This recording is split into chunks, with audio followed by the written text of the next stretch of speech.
வடசென்னை புதுவண்ணாரப்பேட்டை எண்ணூர் விரைவு சாலையில் சென்று கொண்டிருந்த லாரி கவிழ்ந்து விபத்திற்குள்ளான நிலையில் லாரியை நிமிர்த்த முடியாமல் போக்குவரத்து போலீசார் தவித்தனர். கூடுதல் விவரங்களை செய்தியாளர் பிரபு வழங்க கேட்கலாம். பிரபு, வணக்கம். எப்போது இந்த விபத்து சம்பவம் நிகழ்ந்தது? தற்போதைய கள தகவல்கள் என்ன? அகிலா, வணக்கம்.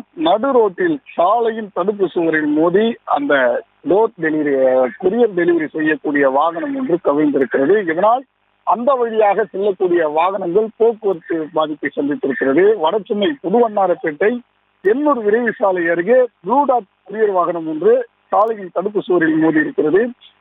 இந்த விபத்து எப்படி நிகழ்ந்தது என்றால், திருவொற்றியூரிலிருந்து ஓட்டுநர் ஆனந்த் என்பவர் கொரியர் டெலிவரி செய்வதற்காக அந்த பொருட்கள் எல்லாம் ஏற்றிக் கொண்டு ஆழ்வார்பேட்டை செல்வதற்காக இந்த வழியாக வந்திருக்கிறார்.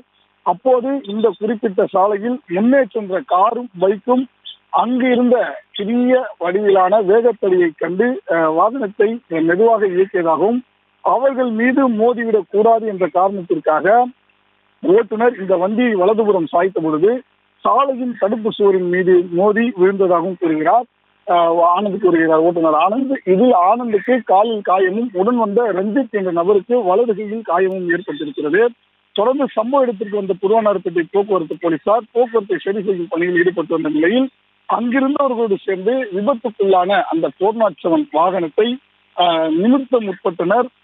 அதிக பாரம் கொண்டதால் வாகனத்தை நிமிர்த்த முடியாமல் தவிர்த்த நிலையில் உடனடியாக கிரேன் வரவழைக்கப்பட்டு தற்போது அந்த வாகனமானது நிமிர்த்தப்பட்டு போக்குவரத்தும் சரி செய்யப்பட்டிருக்கிறது. கண்ணுக்கு தெரியாத சிறிய வகையிலான இந்த வேகத்தடையால் தான் இந்த விபத்து நிகழ்ந்திருக்கிறது என்றும் கூறப்படுகிறது. அகிலா,